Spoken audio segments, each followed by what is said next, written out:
በዛሬው ዝግጅታችን ወጣትና ፖለቲካ ምንና ምን ናቸው የሚለውን አንስተን በትውልዶች መካከል ቆይታ እናደርጋለን።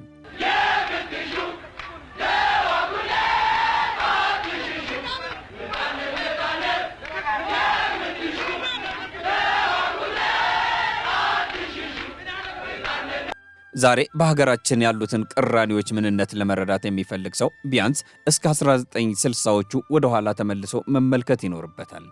የ1960ዎቹ ወጣቶች አንደኛ መሬት በጥቂት ባለሀብቶችና በተቋማት ንብረትነት በመያዙ ገበሬው የሚያርሰው አጥቷልና መሬት ላራሹ ይሁን።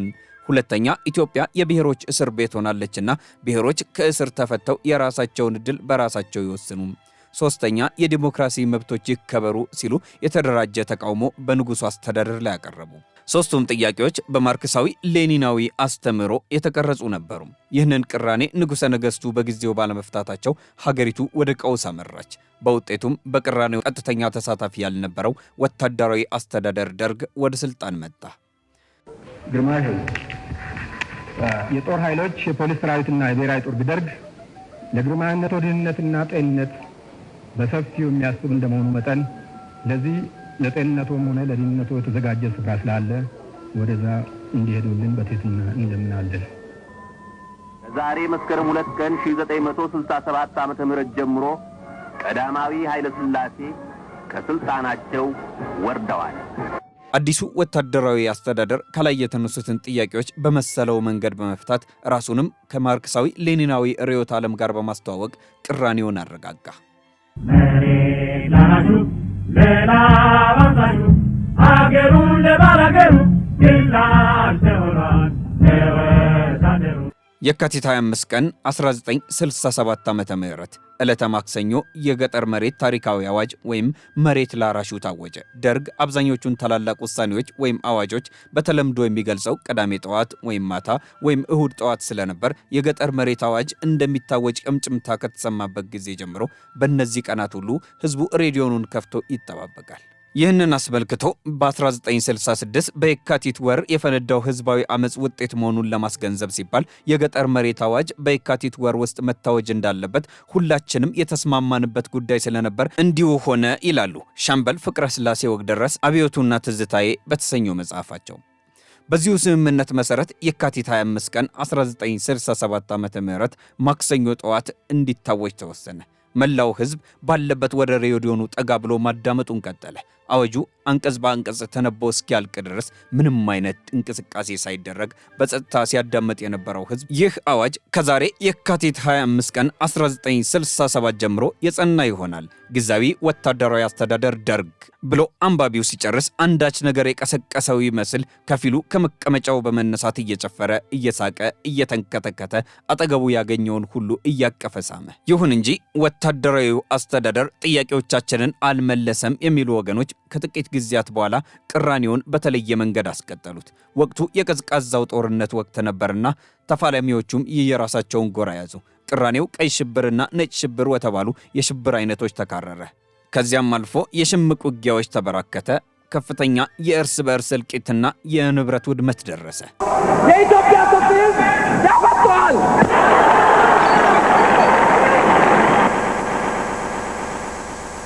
አዲስ ዘመን ጋዜጣ መጋቢት 15 ቀን 1969 ዓ.ም ባወጣው እትሙ ጥር 26 ቀን 1969 ከተወሰደው አብዮታዊና ቆራጥ እርምጃ ወዲህ አብዮታችን በሙሉ ኃይል ከተከላካይነት ወደ አጥቂነት ተሸጋግሯል። የነቁ የቀበሌ ማህበራት፣ የነቁ ወዛደሮችና አብዮታዊ ምሁራን ለአብዮታዊት እናት ሀገራቸው ለመሞትና ለመታገል ታጥቀው ተጠናክረዋል በማለት ከዚያች ዕለት ጀምሮ አብዮቱ የመጣላቸው ወገኖች ሁሉም በየሰፈራቸው፣ በየማምረቻ ድርጅቶች፣ በየቀበሌውና በየትምህርት ቤቶች በየራሳቸው እየተነሱ በሚወስዷቸው ነፃ እርምጃዎች የኢዲዩ፣ የኢሃፓን፣ የኢኤልኤፍንና የሲአይኤ ቅጥረኞችን መግቢያ መውጫ ቀዳዳ በማሳጣት ላይ ናቸው ሲል አስፍሯል። በትራችን በጠመንጃ ይቀየርልን፣ አስታጥቁን፣ አታስጨርሱን፣ አብዮታችን ከተከላካይነት ወደ አጥቂነት ተሸጋግሯል የሚሉ ጥያቄ ያዘልና ገቢራዊ መፈክሮች ከደርግ ጎራ መስተጋባት የጀመሩትም ያኔ ነበር። ይህ ሁኔታ ከኢሃፓው አጥቅቶ መከላከል ውሳኔና የተግባር እንቅስቃሴ ጋር አንድ ላይ ተጣምሮ በኢትዮጵያ በአጠቃላይ በአዲስ አበባ ከተማ ደግሞ በተለየ መልኩ ፖለቲካዊ ግጭቱን በማጋጋልና ወደ ከፋ ጫፍ በማድረስ የሺዎችን እልቂት ያስከተለ ነው። በተሳሳተ የትግል ስልት ተጉዞ መትረየስና ታንክ የታጠቀውን የደርግን መንግስት በአነስተኛ መሳሪያ በከተማ ውስጥ ለመፋለም ቆርጦ የተነሳው እንዲሁም የሥርዓት ለውጥ ለማምጣት ብርቱ ጉጉት የነበራቸውን ወጣቶች አላግባብ ያጋፈጠው በውጤቱም ደርግና ደጋፊዎቹ በ10 ሺዎች የሚቆጠሩ የዚያን ዘመን ትውልድ ሰዎች እንዲጨፈጨፉ ሰበብ የሆነው የኢሃፓ አመራር በታሪክ ፊት ይታወሳል። ኢዲዩ ኢሃፓ ተገንጣዩ ሁሉ በቀይ ሽብራችን ይደመሰሳሉ ተብሎ በአራማጆቹ በተዘመረለትና ከ1969 እስከ 1970 በተደራጀ አግባብ በመላው ኢትዮጵያ በተካሄደው በዚህ መጠነ ሰፊ ጭፍጨፋ በ10 ሺዎች የሚቆጠሩ ኢትዮጵያውያን አልቀዋል። በውጤቱም በ1983 ወታደራዊ አስተዳደር ከስልጣን ተወገደ። የዘመናት የህዝባችን ብሶት የወለደው ጀግናው የኢህአዴግ ሰራዊት ደርግ ሲጠቀምበት የነበረውን የአዲስ አበባ ሬዲዮ ጣቢያ ለሰፊው ህዝብ ጥቅም ተቆጣጥሮታል። ግንቦት 20 1983 ዓመተ ምህረት ኤርትራም ራሷን የቻለች ሀገር ሆነች። ኢትዮጵያ ቋንቋን መሰረት ያደረገ የክልል መንግስታት ስብስብ ሆነች። ይህም ለጥቂት ዓመታት ቅራኔዎችን አረጋጋ። ብሔር ብሔረሰቦች ኑኑ የኢትዮጵያ ልጆች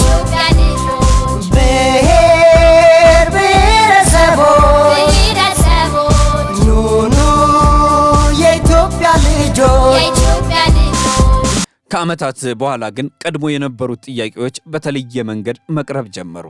የመሬት ብቻ ሳይሆን በአጠቃላይ የሀብት ክፍፍሉ ፍትሃዊ ይሁን፣ አዲሱ የክልሎች አወቃቀር እኩልነትን በማስፈን ፋንታ ገዢና ተገዢን ፈጥሯል፣ ዲሞክራሲያዊ ብቻ ሳይሆን ሰብአዊ መብቶችም እየተጣሱ ነው የሚሉ ሮሮዎች በዙም። እነዚህን ቅሬታዎች በተደራጀ መንገድ የሚያቀርቡ ድርጅቶችም ተፈጠሩ። የምርጫ 97 ውጤትም እነዚህን ችግሮች ሳይፈታ ቀረ። ይልቁንም የመብት አፈናውና ረገጣው የበለጠ ጠነከረ። በተለይ ወጣቱ በቀቢጸ ተስፋ ተሞላ። እናም ስለ ሰርቶ መኖር ሳይሆን ሐሳቡና ጥረቱ ሕይወቱን ስለማቆየት ሆነ። ቅራኔው በድጋሚ ተካሮ ሌላ የቀውስ ጊዜ ፈጠረ። በውጤቱም የሥርዓቱ ምሰሶ የነበረው ኢህአዴግ የተባለው ድርጅት ፈረሰ። ህወሓት በተቃዋሚነት ተሰለፈ። ብልጽግና የሚባል ፓርቲ ተፈጠረ። ይህንን ተከትሎ ደግሞ በህወሓትና በፌዴራል መንግስቱ መካከል በተፈጠረ አለመግባባት ሳቢያ የሰሜኑ ጦርነት እየተባለ የሚጠራው ግጭት ተቀስቅሶ ከፍተኛ ጥፋት አስከተለ። በመቶ ሺዎች ለሚቆጠሩ ሰዎች እልፈትም ምክንያት ሆነ። ከዚያም በደቡብ አፍሪካ በፕሪቶሪያ ከተማ በተፈረመ የሁለቱ ወገኖች ስምምነት ጦርነቱ ተቋጨ። ትርምሱ እዚህ ላይ አላበቃም። በኦሮሚያ በአማራና በሌሎች የሀገሪቱ አካባቢዎችም አሁን በስልጣን ላይ ያለው መንግስት ችላ ብሎናል፣ በማንነታችን ተገለናል፣ ከማዕከላዊ መንግስት ርቀናል የሚሉትንና ሌሎች በርካታ ጥያቄዎችን ያነሱ ወጣቶች በየጫካው በየበረሃው ከፌዴራሉ መንግስት ጋር በጠመንጃ በመፋለም ተነፍገናል የሚሉትን ለማስተካከል ወደ ግጭት ውስጥ በመግባታቸው አሁንም በተባበሩት መንግስታት ትርጓሜ አምራች የሚባለውን ወጣት እያረገፉ እንዲረግፍም ሰበብ እየሆኑ ይገኛሉ።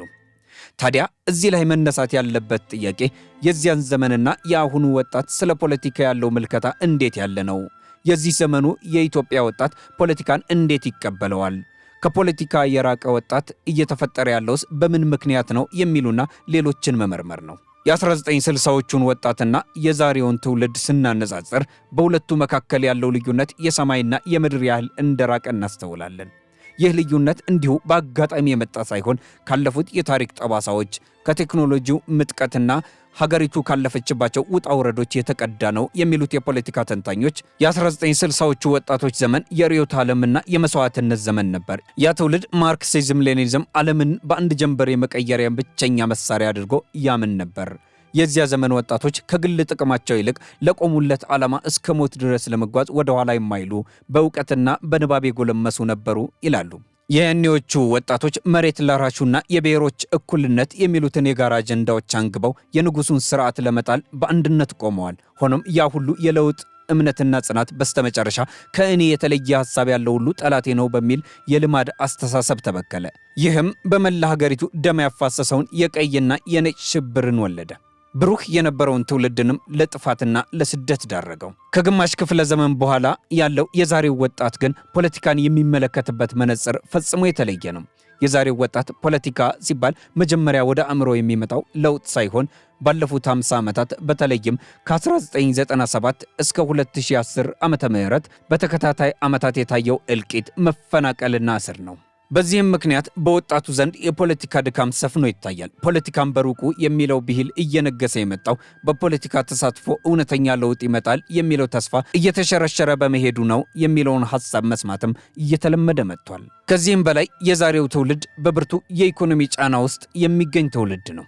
ወጣቱ ስለ ፖለቲካ ርዕዮተ ዓለም ከመጨነቅ ይልቅ ነገ ምን እበላለሁ፣ የት እሰራለሁ የሚለው የህልውና ጥያቄ ያሳስበዋል። የኑሮ ውድነትና የሥራ አጥነት ጫና ከህዝባዊ ተሳትፎ ይልቅ የግል ህይወቱን ለማቃናት በመሞከር እንዲያዘነብል አድርጎታል። በአሁኑ ወቅት ወጣቱ መረጃን የሚያገኝበት መንገድም ቢሆን ከቀድሞው ትውልድ እጅግ ይለያል። የቀደመው ትውልድ መረጃ ፍለጋ መጻሕፍትና ድብቅ ጽሑፎችን ሲያነብ፣ የዛሬው ወጣት ግን የመረጃው ምንጭ በእጁ መዳፍ ላይ ነው። በማህበራዊ ሚዲያ በሚሰራጩ የተዛቡ መረጃዎችና በብሔር ጽንፈኛነት ተከቦም ይገኛል። ይህም ፖለቲካን የሐሳብ መድረክ ከመሆን ይልቅ የጥልና የጭቅጭቅ አውድማ አድርጎ እንዲያየው አድርጎታል። ታዲያ ወጣቱ ከፖለቲካ እየራቀ ያለው ለምንድን ነው የሚለው ጥያቄ መመለስ ያለበት ጉዳይ ይሆናል። ለዚህም አንደኛው ምክንያት የወጣቶች የተሳትፎ መድረክ እጅግ ጠባብ መሆኑ ነው። አሁንም ድረስ ፖለቲካ በትልልቆቹ ብቻ የሚዘወርና ወጣቱን በውሳኔ ሰጪነት ደረጃ አለማሳተፉ ወጣቱ ራሱን እንዲያገል አድርጎታል።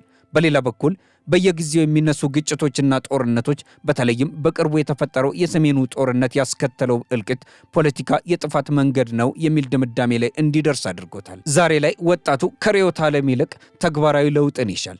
ዳቦ፣ ሰላምና ፍትህ በሌለበት ሁኔታ ስለ ዲሞክራሲ ቲዎሪ ማውራት ለወጣቱ ትርጉም አልባ እየሆነበት መጥቷል። የ1960ዎቹ ጥያቄዎችና ቅራኔዎች ዛሬም መልካቸውን ቀይረው አብረውን አሉ። ልዩነቱ ግን የቀድሞው ትውልድ ለሀገር ብሎ በጋለ ስሜትና በተስፋ ይፋለም ነበር። የዛሬው ወጣት ግን በጥርጣሬና በስጋት ውስጥ ሆኖ ሀገሪቱ ወዴት እየሄደች ነው ብሎ በተስፋ መቁረጥ መንፈስ ይጠይቃል። ዛሬ ላይ ወጣቱ ፖለቲካን የሚጠላው ፖለቲካ መጥፎ ስለሆነ ሳይሆን ፖለቲካው የሰላም ምንጭ መሆኑ ቀርቶ የጦርነትና የልዩነት መነሻ ስለሆነበት ነው። ስለዚህም የዛሬው ወጣት ጥያቄ ከርዕዮተ ዓለም ፍልስፍና ይልቅ ሰብአዊ ክብር፣ ፍትሃዊ የሀብት ክፍፍልና አስተማማኝ ሰላም ላይ ያተኮረ ነው። ታሪኩ እዚህ ላይ ሊያበቃ አይገባም። የቀደመው ትውልድ በደም የጻፈውን ታሪክና የዛሬው ወጣት የሚኖርበትን ስጋት ስናስተውል አንድ እውነት ቁልጭ ብሎ ይታየናል። ፖለቲካን መሸሽ ማለት ሀገርንና ነገን ለሌሎች አሳልፎ መስጠት ማለት ነው። እውነት ነው፣ ፖለቲካ ለብዙዎቻችን የመከራና የጭቅጭቅ መድረክ ሊመስለን ይችላል። ነገር ግን እውነተኛው ፖለቲካ የሰላም ግንባታ፣ የፍትህ ፍለጋና የጋራ እድገት መንገድ ነው። ዛሬ ላይ ያለው ወጣት ሚና ታሪክ ከመተረክ ባለፈ ታሪክ መስራት ሊሆን ይገባል። ሰላማዊ ተሳትፎ ማለት የግድ በአንድ ፓርቲ ስር ተሰልፎ መጮህ ብቻ አይደለም። ይልቁንም በሰፈር፣ በትምህርት ቤት እናም በስራ ቦታ የሰላም አምባሳደር መሆን፣ የተዛቡ መረጃዎችን ከማጋራትም ሆነ ከመጋራት መቆጠብና የሐሳብ ልዩነትን በጠረጴዛ ዙሪያ መፍታት ልማድን ማዳበር ነው። ትናንት በጠመንጃ የታገለው ትውልድ ዛሬ ላይ የሰላምን ዋጋ በሚገባ ተረድቶታል። የአሁኑ ወጣት ግን ዛሬውኑ በሐሳብና በእውቀት በመታጠቅ ሀገራችን ከገባችበት የቅራኔ አዙሪት እንድትወጣ የበኩሉን አስተዋጽኦ የሚያደርግ ወሳኝ ኃይል ነው። የአባቶቻችንን ስህተት ደግመን ደም የምናፈስበት ሳይሆን ካለፈው ስህተት ተምረን የተሻለች ኢትዮጵያን የምንገነባበት ጊዜ አሁን ነው። ፖለቲካን ከመጥላት ወደ መረዳት፣ ከመገለል ወደ መሳተፍ እንዲሁም ከጥፋት ወደ ልማት እንሻገር። የነገዋ ኢትዮጵያ የምትቆመው ዛሬ በምንዘራው የሰላምና የውይይት ዘር ላይ ነው። እጅ ለእጅ ተያይዘን በሐሳብ ብልጫ እንጂ በጠመንጃ ድምፅ የማንገዛባት ሀገር እንፍጠር። ይህንን ዝግጅት ለማጠናቀር ስንነሳ ሸገር ራዲዮን፣ አዲስ 1879 ሚዲያን፣ እኛና አብዮቱ የተሰኘውን መጽሐፍ ጨምሮ የተለያዩ ድረገጾችን ዋቢ አድርገናል። ለመረጃው ባለቤቶች በሙሉ የከበረ ምስጋናችን ይድረስ።